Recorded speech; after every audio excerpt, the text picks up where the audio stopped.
All right, this video is just about the van and how it performed. We did 3,109 miles. It got 18.8 miles per gallon and over 93 hours of driving, I guess. One of the things that I chose this version for is because of this piece right here.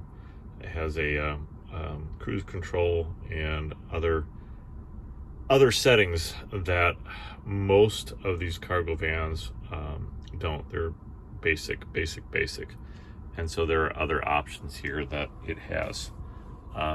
It really, I was surprised at the 18.8 miles per gallon, and I thought that was pretty good.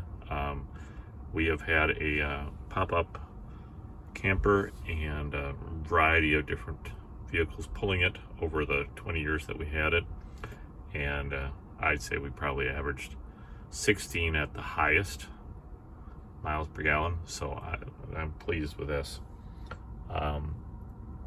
It did really well. It did drop in miles per gallon when one time I was forced, I think in South Dakota, I was forced to get one with 10% ethanol, and it dropped like noticeably. I wasn't doing anything different, but one mile per gallon throughout the whole time. So not a lot, but just some. I did choose this version on purpose as well, not the extended version, because it fits in parking spaces.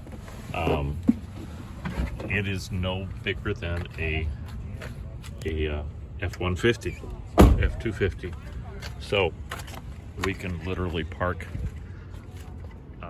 in any space. We don't have to go to a specific spot to go.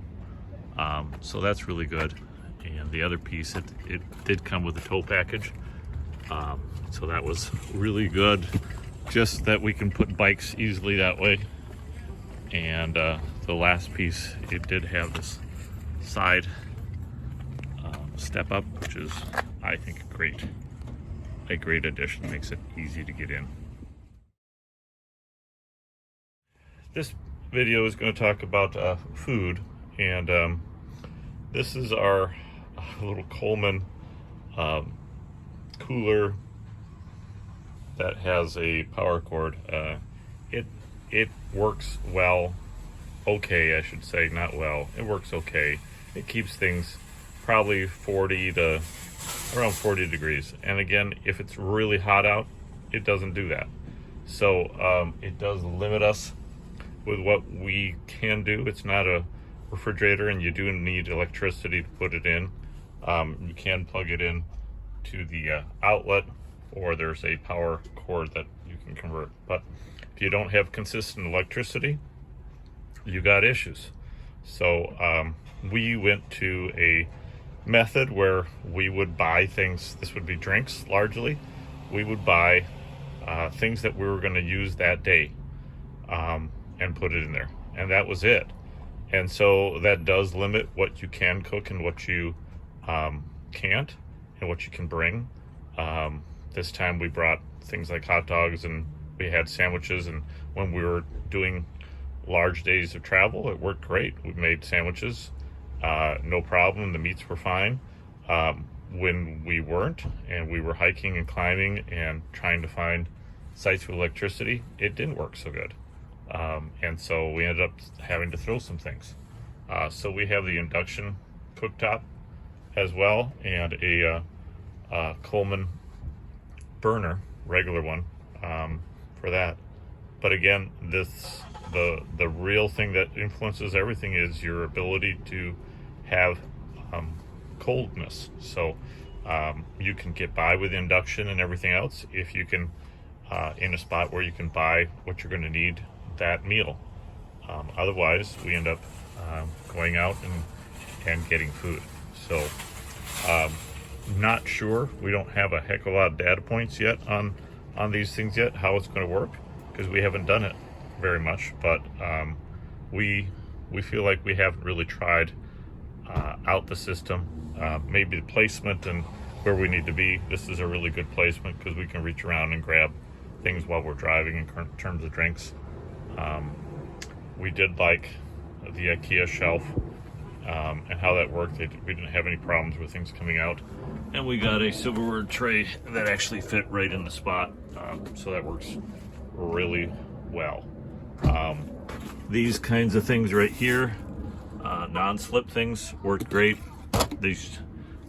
Those bins there stayed right there. They didn't move at all. The induction oven didn't move at all. The Coleman stove moved, so we had to put it in the back. It doesn't have anything but metal, so it would slide.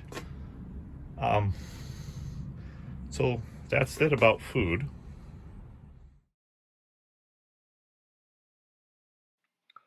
All right, so finding the right place proved to be a challenge that we got better at, I believe. I think it also depends greatly on the location where you're at, the state. We only had 12 data points on this, but we found a couple things as we went going that really helped us. One was a site called freeroam.app, Boondocker's Bible helped us with things like understanding Walmart and Sam's Club. An app called Allstays also helped us starting to finding things. And so we had a couple nights where we just couldn't find anything. Everything was booked and just impossible. So note on Walmart and Sam's Club, as Boondocker says, some Walmarts are more likely to be able to do it. One is if it's a freestanding Walmart, not part of a whole thing. Secondly,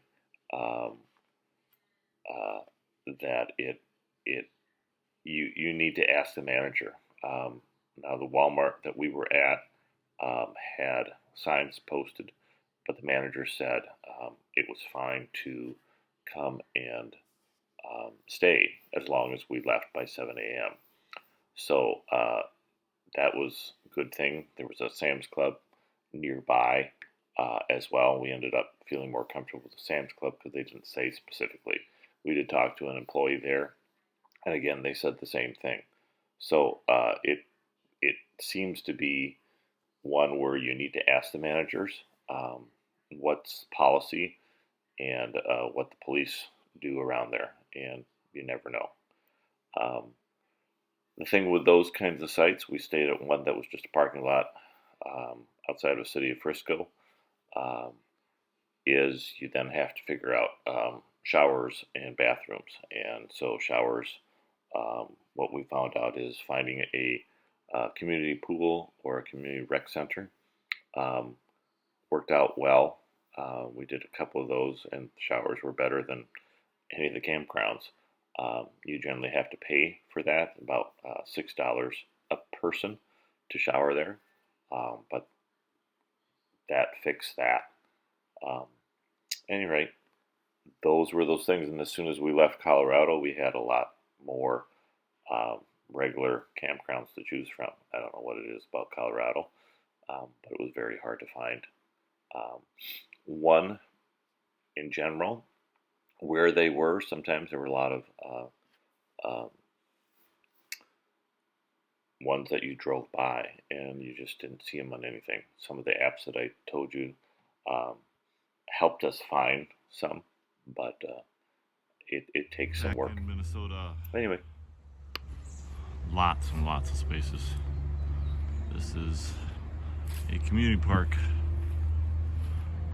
along Route 90 in town of Adrian. Anyway, we had choices of 2 campgrounds. What are we doing? Video. We are on another little climb. Took a path to see where it would go, and then found that it went pretty far. We weren't necessarily planning on going that far. Prepared with redcoats this time. But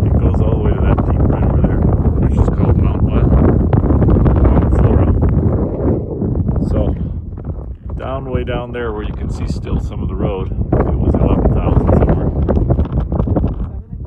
11,700, yeah.